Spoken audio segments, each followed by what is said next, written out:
because it's live.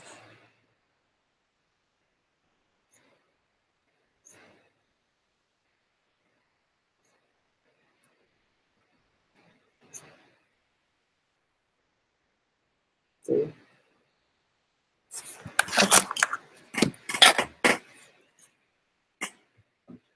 Text you.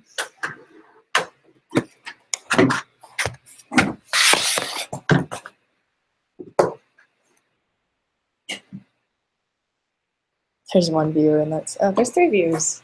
All right. We appreciate your patience. This is Kenny and Alyssa. We're having some technical difficulties. Hopefully you can hear us. We're going to test that out before we get started. Alyssa, just want to say hello and see if I can hear you. Sorry about that, guys. But yeah, as Kenny said, this is Alyssa, and we are going to show you the basics of starting a Django project along with working a little bit with the Django REST framework. So we provided them a GitHub repo, right? So if you want to go ahead and clone that, I have the command up on my terminal window if you just want to follow along with me. If you run that, I actually have to use the terminal. Oh, it already exists for you.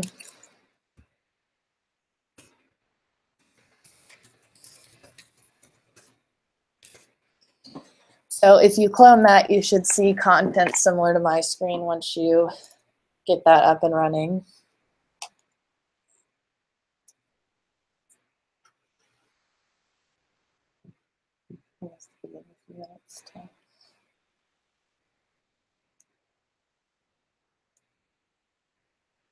So we're just pausing here to give everyone a chance to get to that point.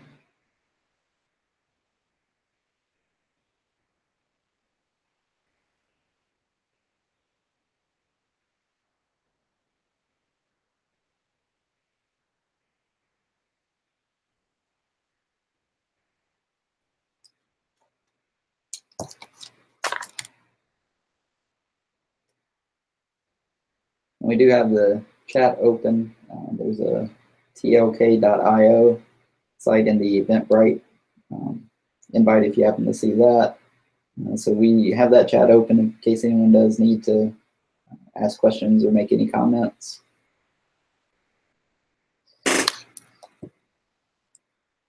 So moving on to the next step, we recommend that you make a virtual environment. This is a way to separate out projects and dependencies. So a lot of the times you will need other packages besides the ones that are given in a Django project that you need to install.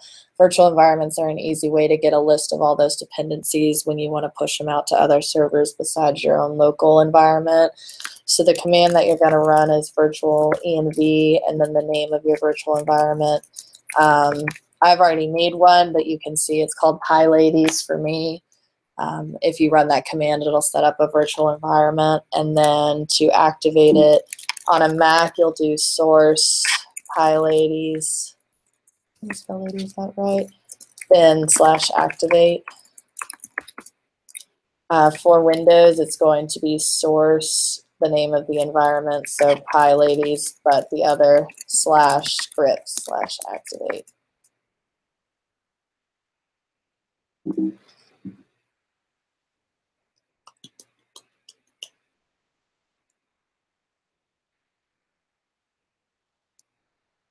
Okay, so now that we've gotten the virtual environment set up, we are going to make sure that Django and Django REST framework are installed. So run this command, which I should already have installed.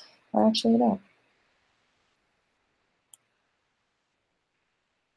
And then also pip install Django REST framework. Like that. So now that we've gotten both of those installed, we can create a super user. This will help us log into the actual admin site. So you're going to do python manage.py create super user.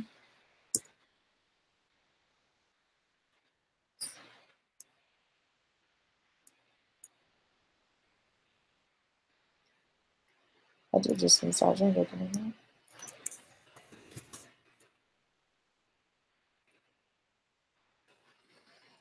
Yep, Django install. We're just running with the latest of each package. Saying that it's not in the environment path.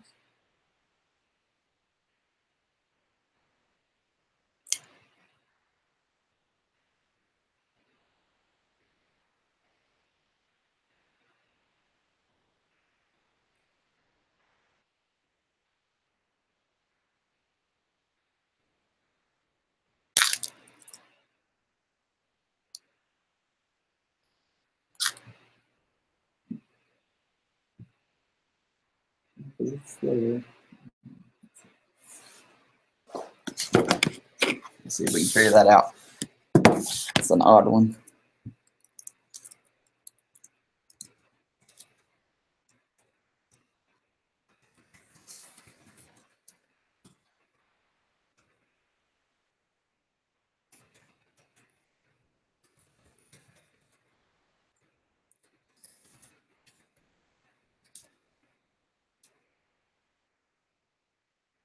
Maybe better just to create another virtual environment.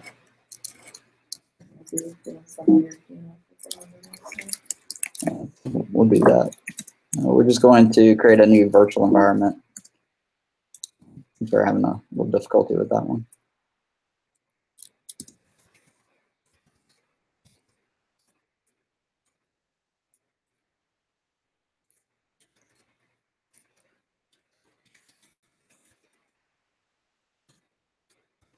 We're just going to do our pip install of Django.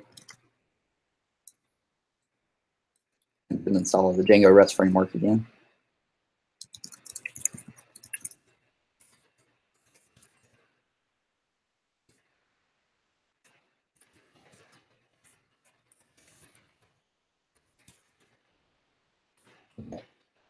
There's just some oddity there with our initial virtual environment. We got it working now. Okay, so to create a super user, I'm just going to keep Kenny's username. You can provide an email address if you want. We are not going to. But then you want a password. The newest version of Django requires that you have a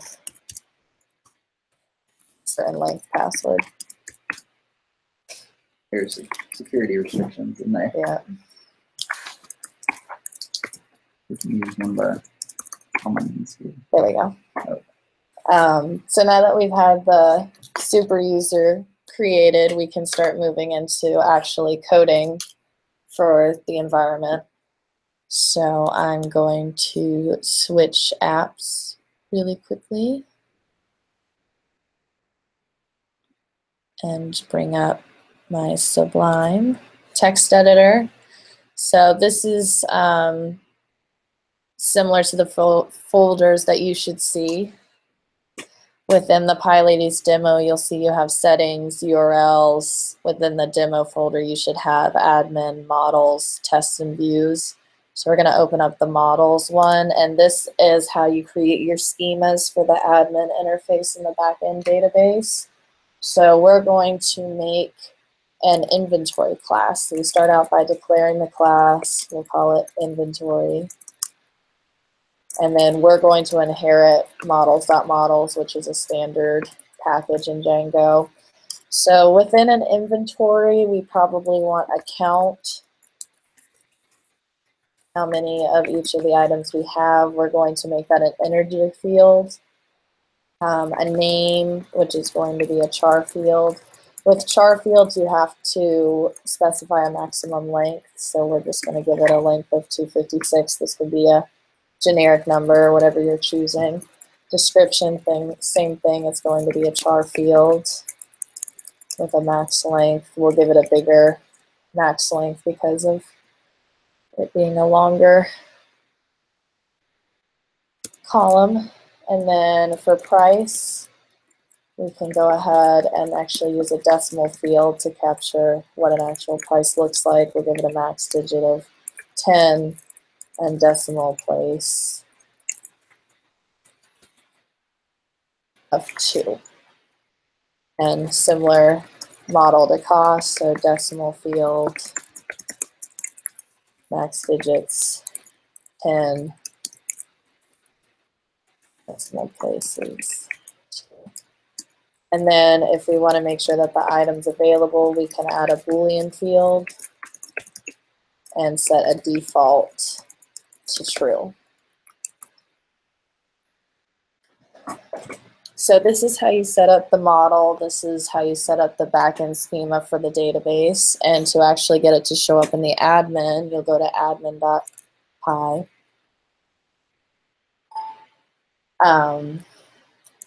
And then I typically try to keep the naming scheme similar to what the model's called and just add admin to the end. So you can call it whatever you like, but I'm going to choose to call it inventory admin just to keep track. That inherits admin, model admin, which is a classic Django package.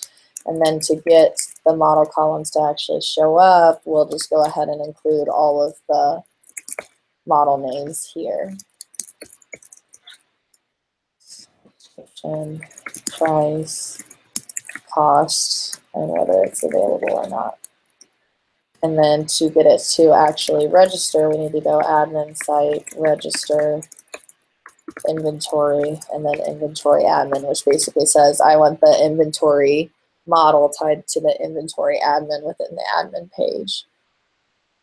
So I'm going to switch over to my terminal.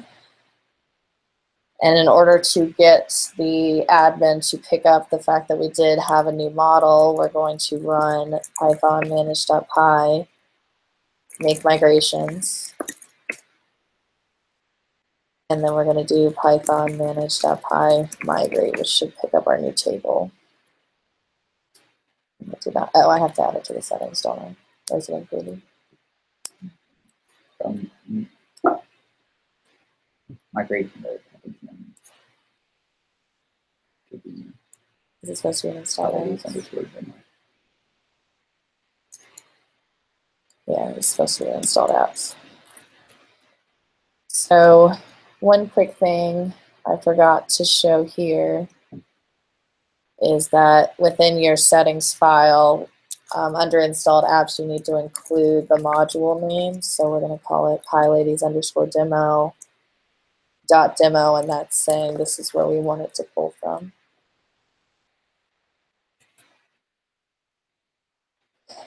So now that we've done that, this should work for us.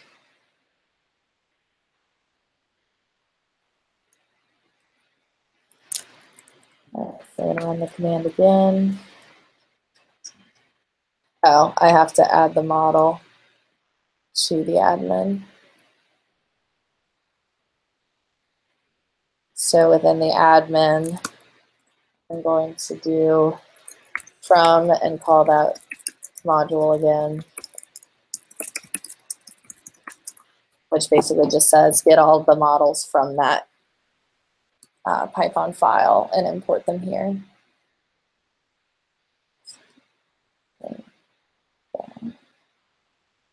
And try this again. Okay, now you see that it's created the model inventory. We're going to go ahead and migrate over, and that should work. So now if we want to actually see what the admin looks like, we can do python manage.py run server, which should set it up on a local host environment. So I will navigate to that and show you what that looks like shortly.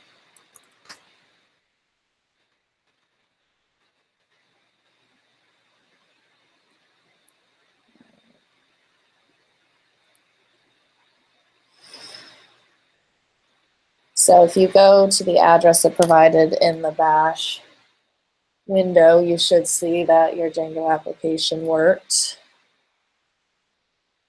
Is that not showing? Oh, okay. So you should see this page that says it worked. This is where your views and potentially REST framework will show up, but we want to see admin, so we're going to go to /admin. We're going to log in with the username we created, the super user in this case. And then you'll see that we have inventories here. And so far we have 0 items in the inventory, so we can go ahead and add one. So I'll give it a count of 12. What do we want to name it? How about the Walking Dead DVD set? Maybe the description of seasons 1 through 3. Let's say it has a price of 13 and a cost of 10 for us, and it is available. We'll save that, and you can see here that it shows up, and it's basically like how you would think a database is, very clean and simple. So we'll give you a few minutes to play around with that, add a few items here and there. I'll go ahead and add another item that isn't available. So let's say out of 3. What do we want to call this? How about Pokemon Season 5? The price is about 3, but it costs us 8. Go ahead and save that. Okay, so now you've got a couple different examples of how you can play around with all the different fields you've set up in the model.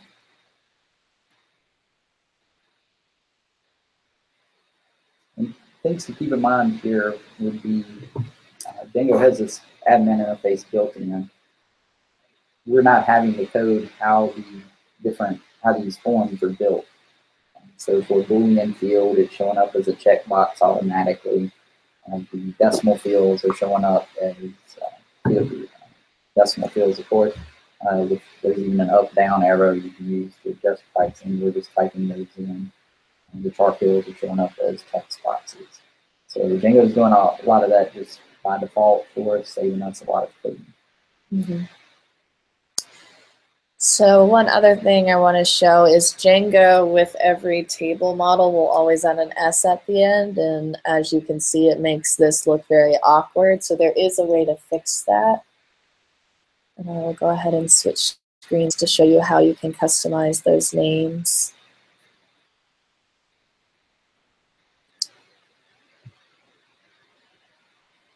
So within the models, there's a class that you can declare called meta. And then the variable that we want to mess with is called verbose name plural, and we're going to just say it's inventory. This is telling Django, this is overriding what Django normally puts as the verbose name plural, and saying I want you to use this instead. Oh, I shouldn't have to migrate on this, right? I should just pick it up. Everything. Okay. So now I'm going to switch screens and show you what that change will look like.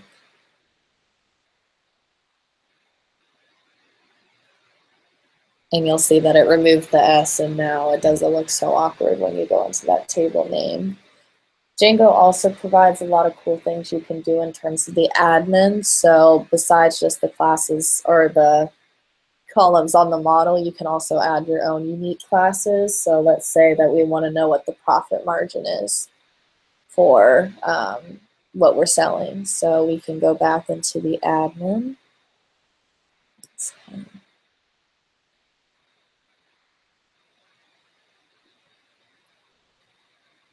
So in the admin file, we can actually declare a function. We'll call it profit margin. And we're sending it self and an object. And so all we really want to do is figure out the object price, which will be all of the items you just submitted, their prices and their costs. And then if the profit is greater than 0, we're going to, let's just say, add a plus, and then the actual profit. Else, we're going to return, well, actually, let's just return profit for now. We won't get too fancy yet. All right, so now we have to include that within the list display, and we'll call it profit margin. And that should, once I switch over to my other screen, show you all the profit margins.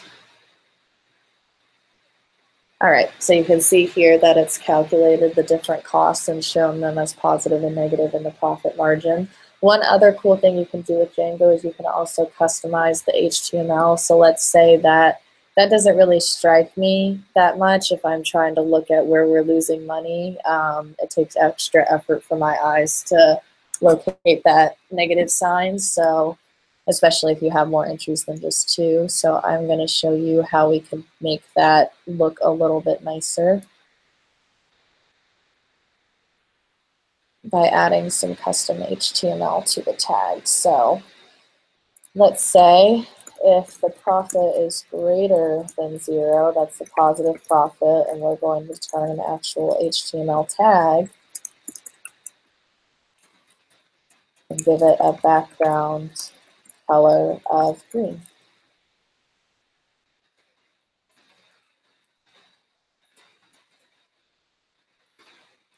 All right, and then we're going to make it bold just to make sure that we can see it. Now we're going to format the way that the decimal actually looks. So we're going to add that. Pass in the profit so that it's formatted correctly, and then we're going to close the tags. All right. And then if it's not greater than 0, we are going to make the same line, but we're going to give it a color of red. And then we also need to make sure that we allow the profit margin to have tags, because a lot of times Django will block custom HTML unless you explicitly tell it not to. So make sure all my coding's correct here. And that should allow us to see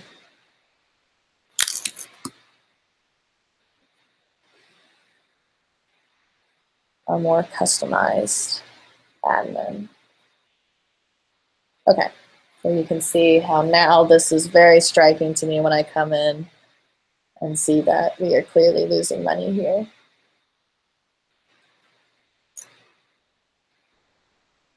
So if I want to make that just a slightly bit prettier, I can go and play around with the colors a little bit. And let's just say that I want to do a prettier green.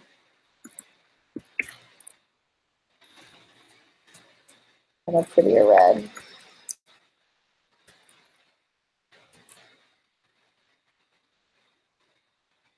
I'll go and see how that looks.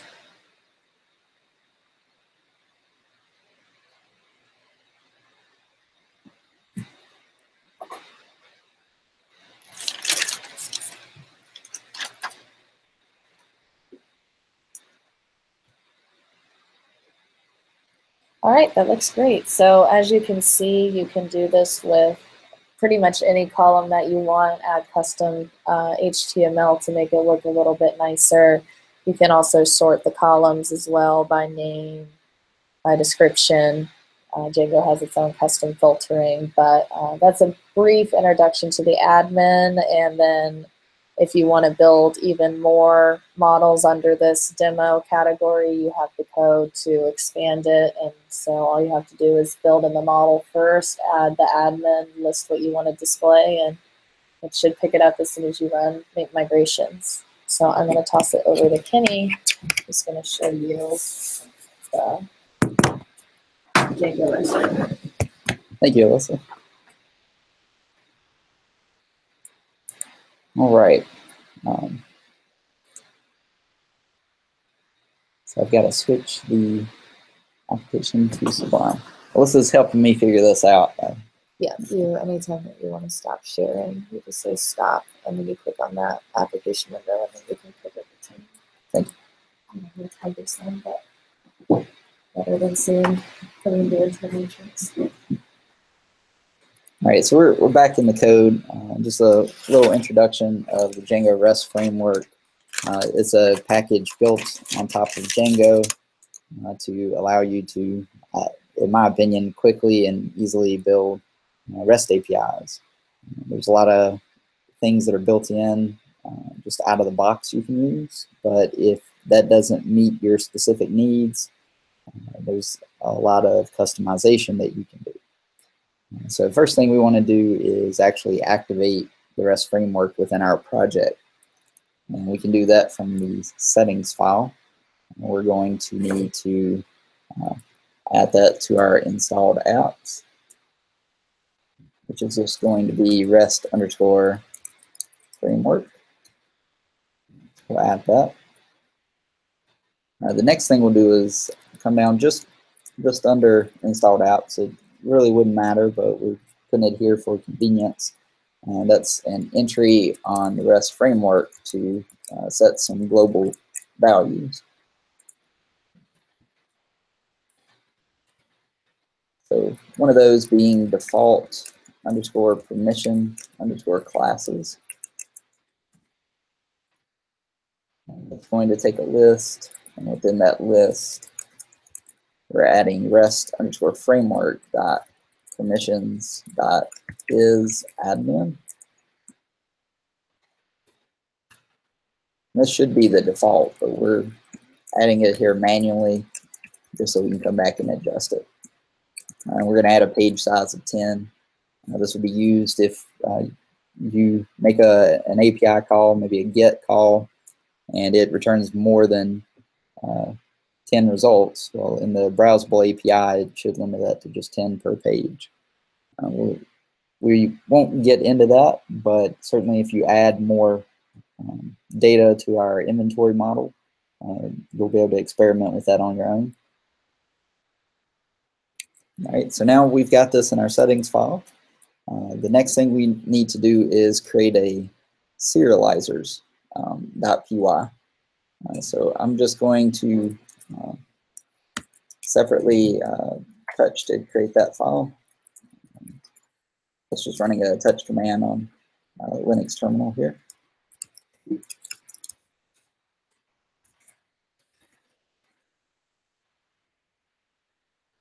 And what we've seen is serializers pop up within our Sublime editor here. And we're going to do some coding for that. We're going to start with from top models, import inventory.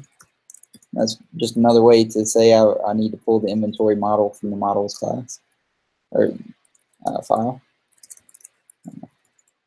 There we also need to pull in from the rest_framework, import serializers. The serializers are just a way for the Django REST framework to take complex data, such as JSON or XML, and convert that into Python data objects. So that's allowing us to do that transition back and forth.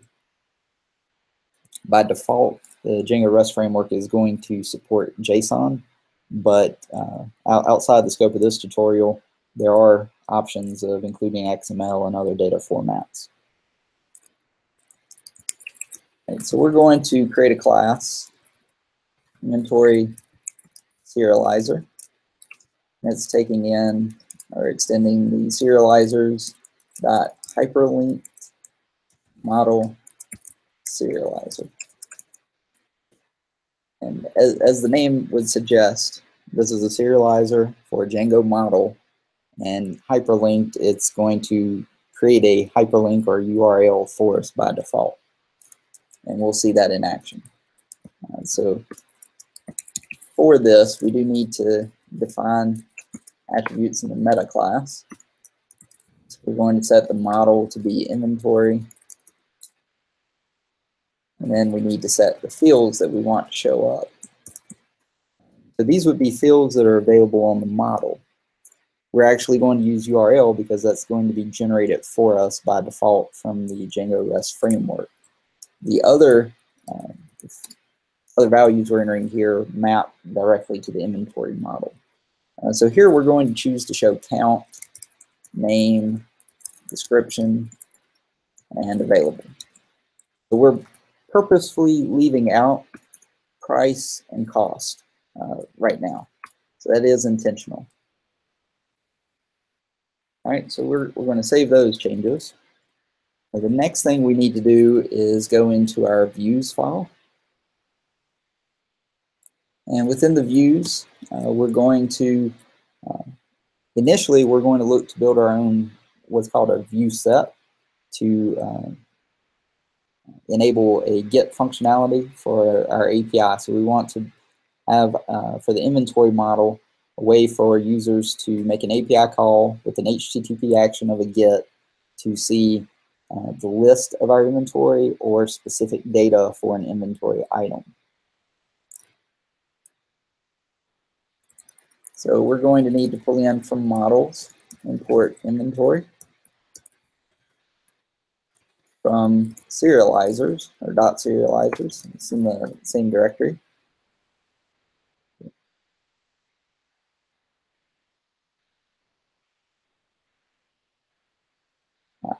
So actually, I did make a mistake here. The serializers, I put that in the wrong directory, which is fine. I'm going to just separately move that, so it's not a problem.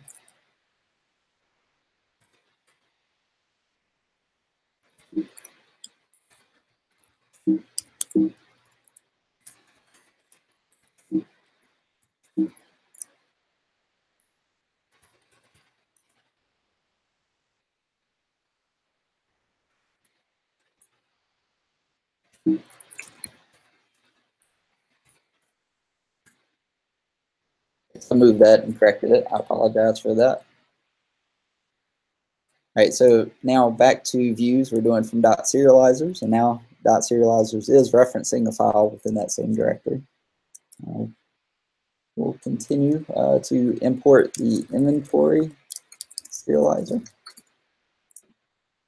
Then from the REST framework, we need REST framework dot response. We need to import the response object. That's a capital R. From Django dot shortcuts, I want to import get underscore object or underscore 404. That, as the name would suggest, we're going to try to get an object from the database. If it doesn't exist, we're going to return 404, which is a standard HTTP response code indicating object was not found. Then from REST framework, we will also import view sets. Now that we've got everything we need to start building our API here, we'll do a class inventory view set, and it's extending viewsets.viewset. Here we need to have a method. We're going to call we're calling it list. This is, as it suggests, going to return a list of objects. So list, it takes self and request, and we can define a query set. So for our query set, we're going to do inventory.objects.all. And this is just Django's way of saying, give me everything out of the database. We also need to define the serializer, and that's going to be inventory serializer. And it's going to take the query set, and equals true, and we have to provide a context, which is just the request object. And finally, we can return the response, and it will take serializer.data. And so that is how we've defined getting a list of the inventory objects, inventory items. To get specific data, we're going to do another method, retrieve.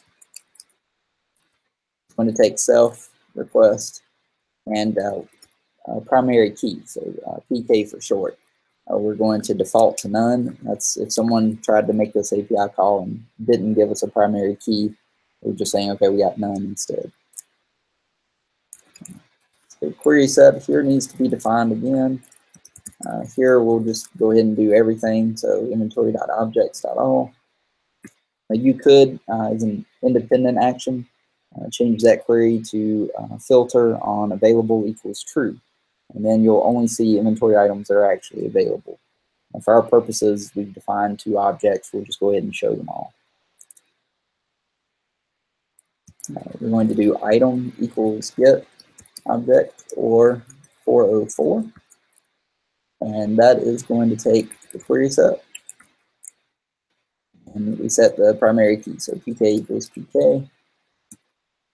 Again, with the serializer, we need to set it to inventory serializer.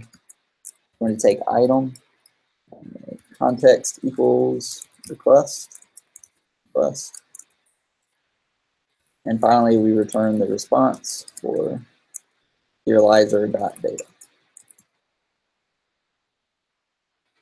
Okay, so we save that. We're almost done with this. We want to now go to the URLs file. So we'll jump to urls.py. And we're going to have to pull in a few things here. So first we'll say from py ladies demo, we'll import views. From the django.conf.urls, we'll import include.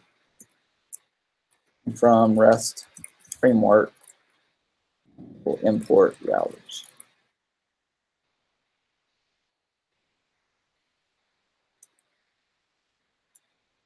And now that we've imported the routers, we're going to define one. And this router, what this is going to do is define the actual URLs for the API that we're building. You can see an example of that in currently on line 26 here. There's a URL path defined for the admin interface. So the Django REST framework will define all these that we need without us having to code them specifically. So we'll say router equals routers.default router. And we're going to do a router.register of, we'll call it inventory. Use dot inventory view set. There's some other options there that we'll explore soon.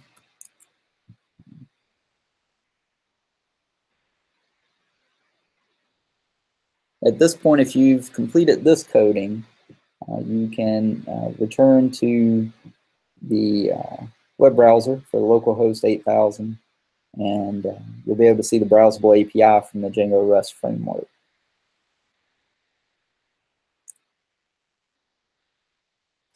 So on our side, we're going to start our server again. I stopped it to move to create the file and move it.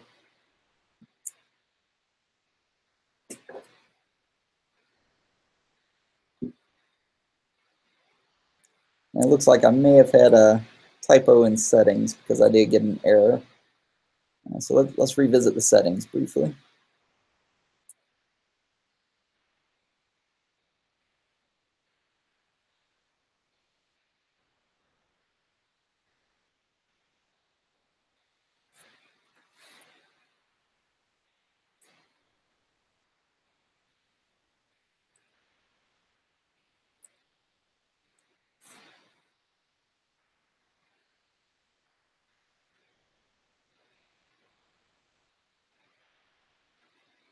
Okay, so in the settings, I had a mistake here. Instead of is admin, let's try is authenticated.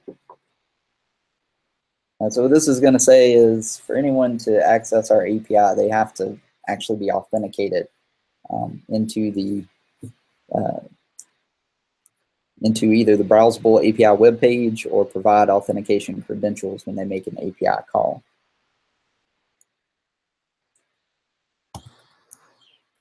All right, so now that we've got that change in there,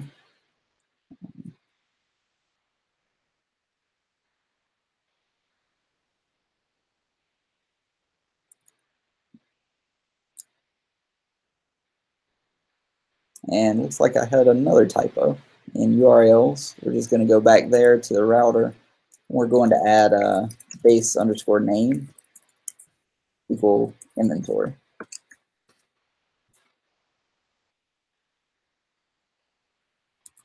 Save that.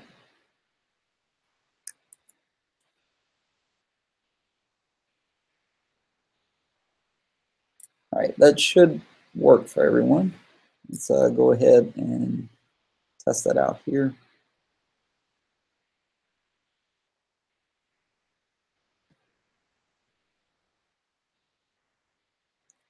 We'll stop sharing that briefly, and we'll share the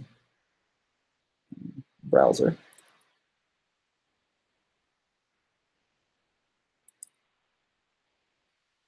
All right, so we're just going to do 27.0.0.1, or you could type localhost and :8000 for the port.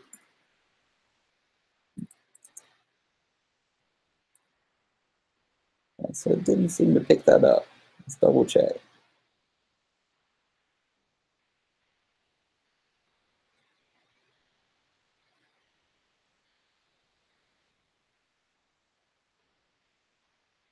Oh, of course it did. I missed a few things in the urls.py file. So let's go back there.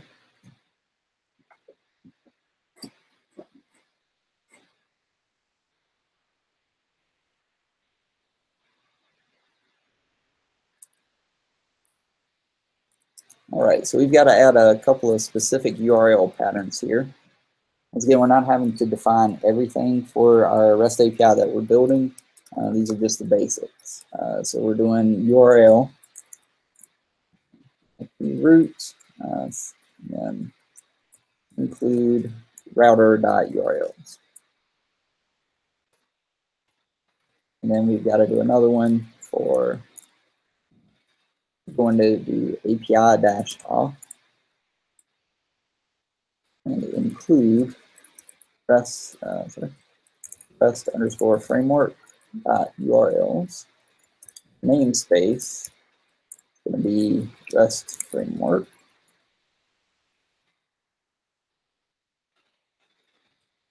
And so what that's going to do is create the URL patterns that we need for the actual API, and also the URL patterns we need for authenticating to the browsable API.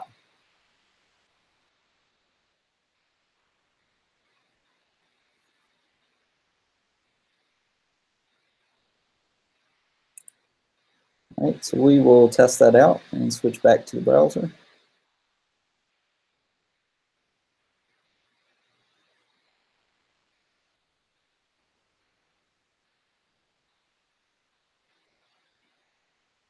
And now we should see the actual Django REST framework. It'll be at the API root.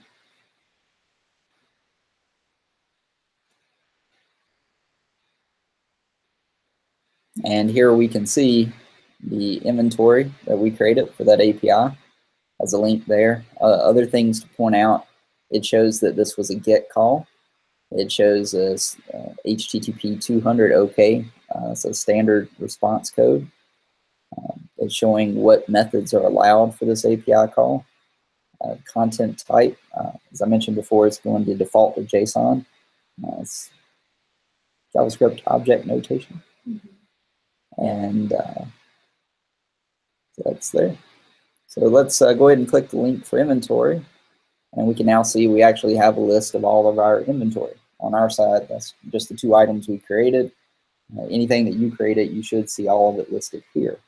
If you had modified the query set to do inventory.objects.filter unavailable equals true, in our situation, we would only see The Walking Dead versus Pokemon, since Pokemon is listed as not available.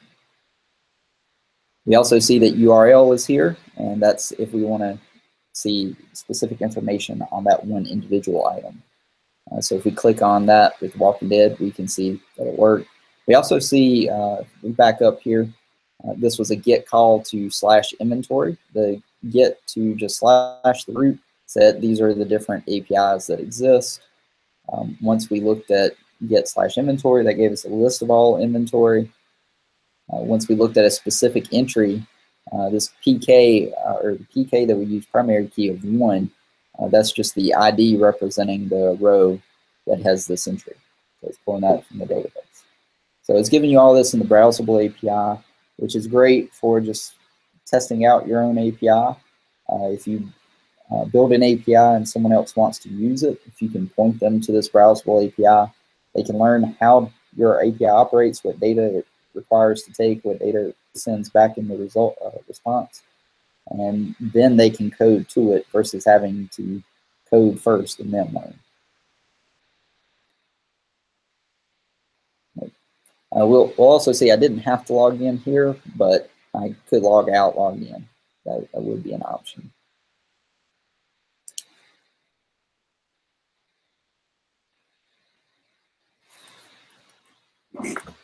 So we can try that out here. Let's go ahead and log out. And as soon as we log out, we see that we're actually forbidden. We just can't do anything with this. And that's what we wanted. That's what we put in the settings. We said that the user had to be authenticated. So that works great. And if I log back in, you'll see that the Django Rest framework also has its own login page by default. So I'll log in as myself. And now I can see it again.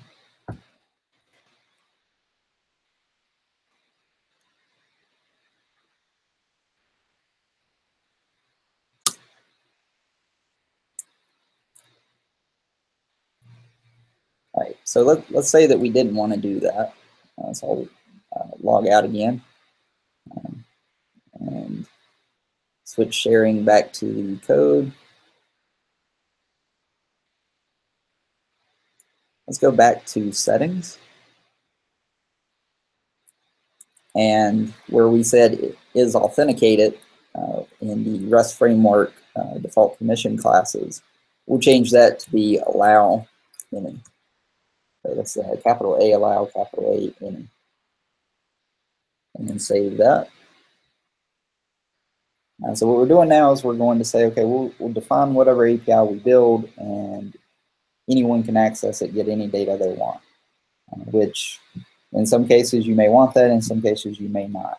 We're going to open this up and take an approach that if we want to lock down any specific part of the API, we will do that on each specific view or view set. So we'll see that in a bit. All right, so let's switch back to our browser.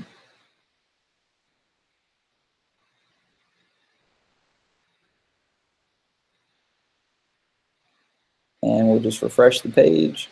And we now see that we're not logged in because login is an option, but that we are able to get into the API and actually look at the data. So that worked as we wanted it to. All right, so we went through a lot of coding just to get that one inventory API up and running. And we took that approach as let's build it ourselves, but there's an easier way to do that, and we'll cover that next. So we'll want to look at serializers again. And make sure to share the code.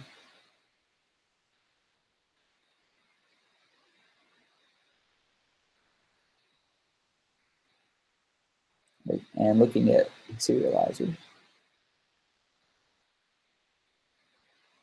What we're going to do is for our inventory serializer, we're going to add URL equals serializers dot hyper, spell it right, hyper link identity field. View, and it takes view underscore name. We're going to call it inventory dash detail. Now we had to come back and do this because there's a limitation to the Django Rest framework. If you're building multiple view sets that use the same Django model, it's going to just by default in how it works, it ends up using the same name, inventory. So what we've got to do is, because we want to build multiple APIs for our demo purposes here, we've got to do some special settings that give the Django Rest framework a specific name to use for the different view sets. Right, so let's start with one, we'll call it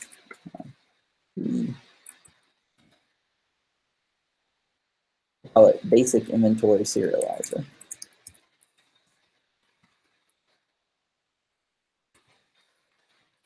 It's also going to take serializers dot hyperlink model serializer.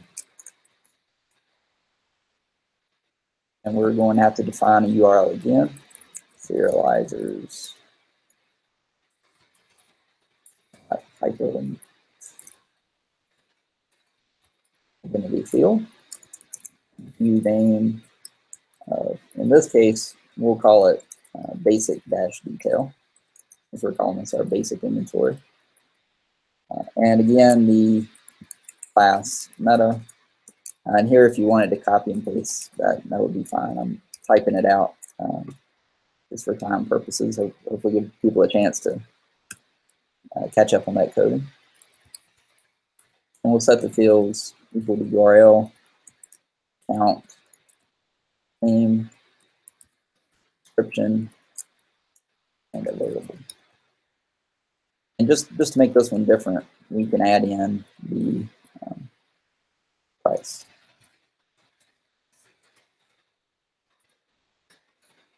All right, you can save that.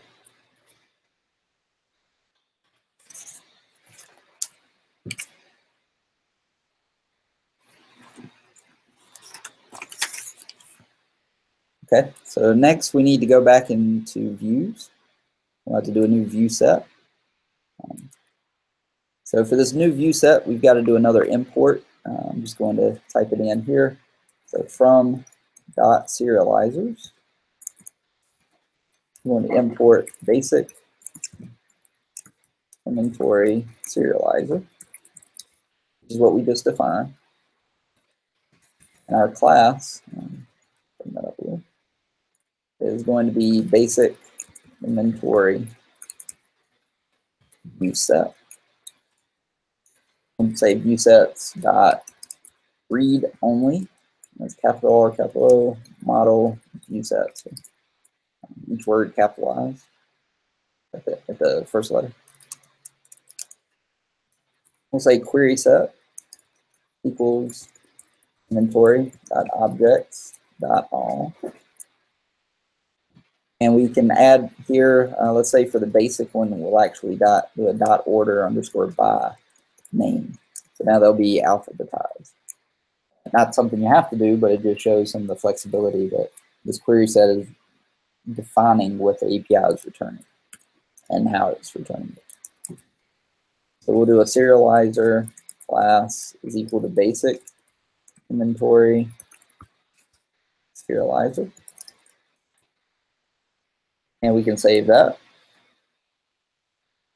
So what we've done is, you can see above, we had about almost 10 lines of code where we actually had to define this, the retrieve methods. What we've just defined in our 2 or 3 lines of code here does the exact same thing. It just shows you that there's flexibility. There's doing things in a custom way or doing what's available built in. And it just depends on your use case. Right, so make sure to save that. And then we'll jump to the URLs.py. We're going to need to register another route here. So we'll say router.register. This one we'll call basic. So set that, it's basic. And it's going to be views.basic inventory view set. The base name of basic. And now, because we're doing this include router.urls, we've added or registered our route here for the router. It's going to pick up all those URL patterns by default. We don't have to code each specific one. All right, so let's switch back to the browser and do a demo there.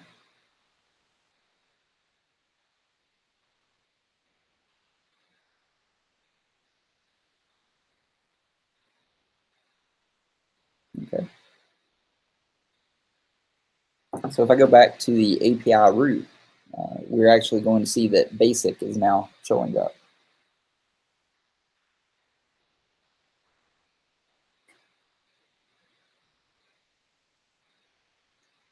if we go into that, we can see, if you recall previously, The Walking Dead showed up first. And that was because that primary key for it was 1. That was the first entry in the database.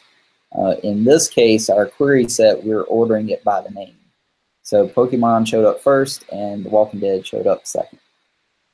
So that did what we wanted it to do. We can also see a difference in the basic API because now it's showing price. That did not show up before.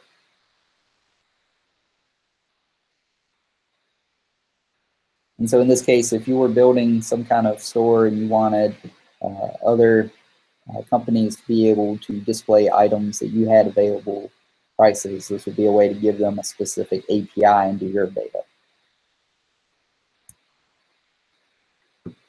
Right, so let's say that maybe you have a management team and they want to be able to update this inventory just kind of on the fly from a mobile app or something. And you want to give them an API to do that. Well, you don't want everyone to be able to access that API. This one's going to allow some updates of data. So we'll look at how we could build that type of API, have it locked down, but still maintain the openness of the other API endpoints. All right, so let's switch back to our code.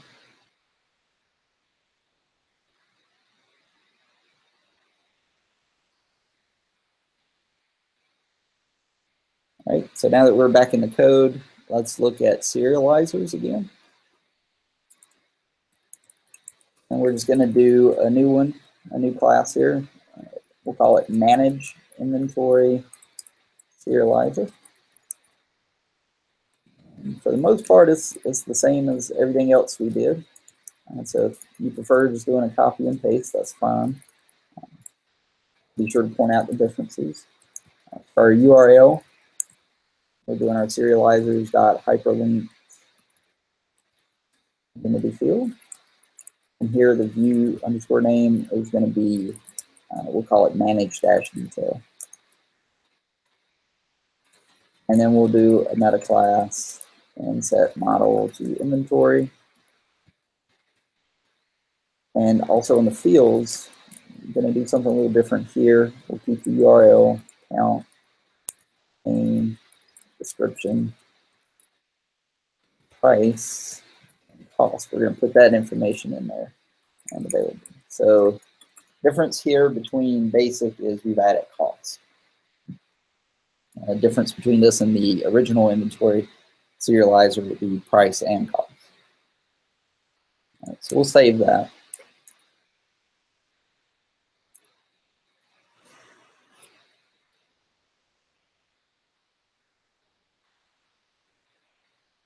And we'll jump into views next.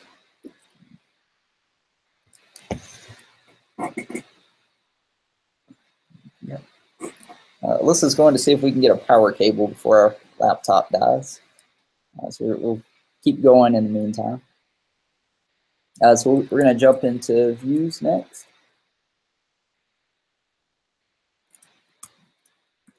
And we're going to have to do some additional imports.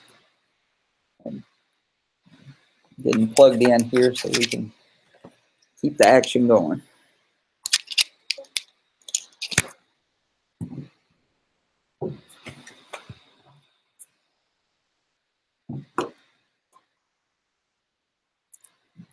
So we're going to say from .serializers, import our manage inventory serializer. And from the rest underscore framework dot permissions, we want to import is admin user. And from rest underscore framework decorators, we want to import permission underscore classes.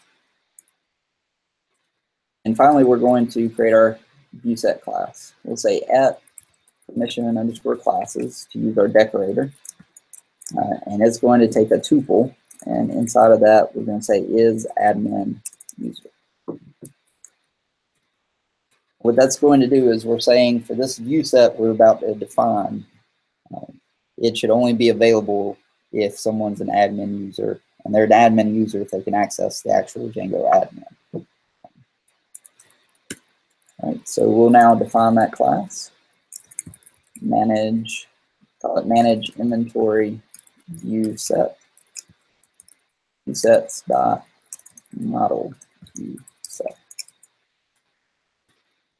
So once again, we're using something built in to the Rust framework where it's going to just do a lot for us. We'll say query set equals inventory objects dot all. We'll go ahead and do our order by again. Order that by name. And we'll define our serializer class. Set that equal to manage inventory serializer.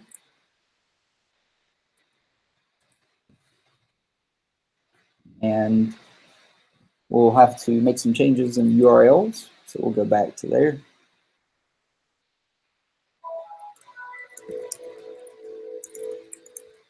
And we'll register our new manage API. We'll just call it manage. Use manage inventory view set. And we'll set a base name of manage.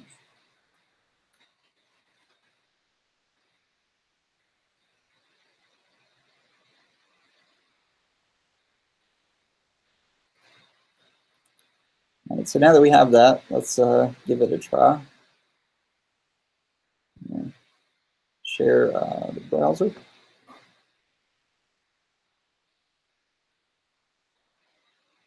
And if we go back to our API route, we see manage does show up, but if you try to go there and you're not logged in, it will give you a forbidden message. And that's what we want. So we see that although globally all APIs are accessible, in this case, we've overridden that such that a specific API endpoint is requiring you to be authenticated and, as an admin user. So let's go ahead and log in.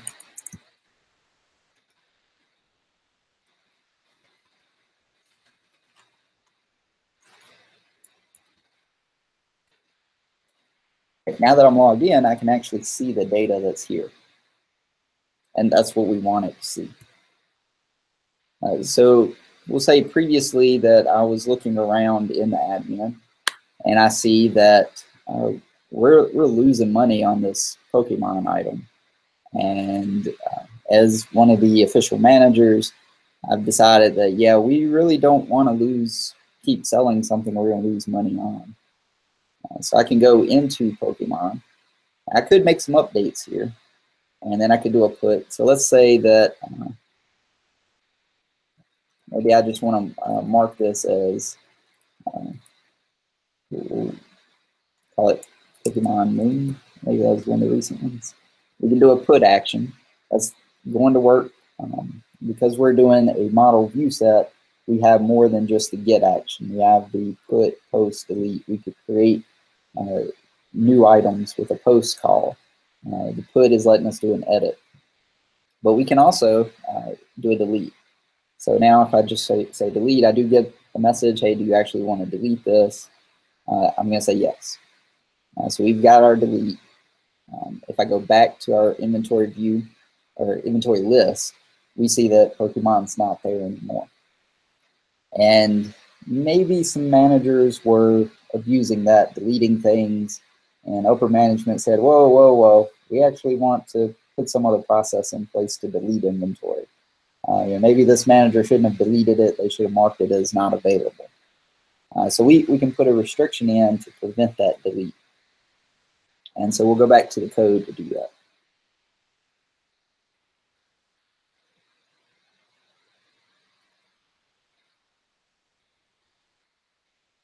And so we'll go to views. And we're just going to add a method to our manage inventory view set class. It's called destroy. It takes self request object and primary key that defaults to none. And we're just going to return a response put the details defined inside of a dictionary. And we're going to say the details are forbidden. And then we're going to return our status code of 403. That's the standard HTTP status code for forbidden. We're just going to put that in there. And let's try that out.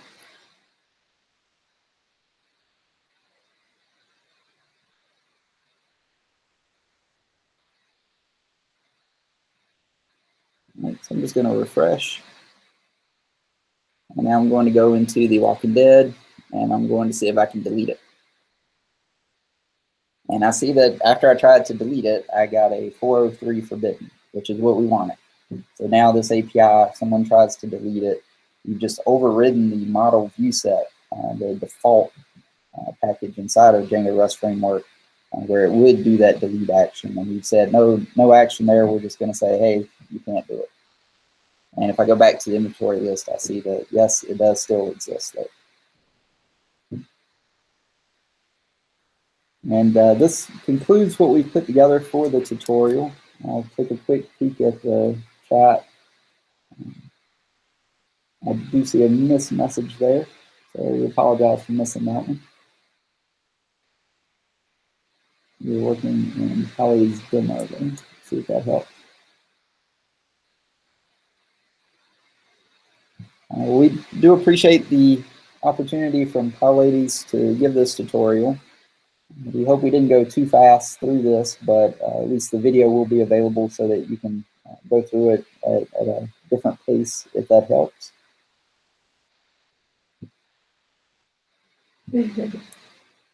All right, so we appreciate it, and thank you again. We'll see if we can figure out how to end the live stream next. Yeah.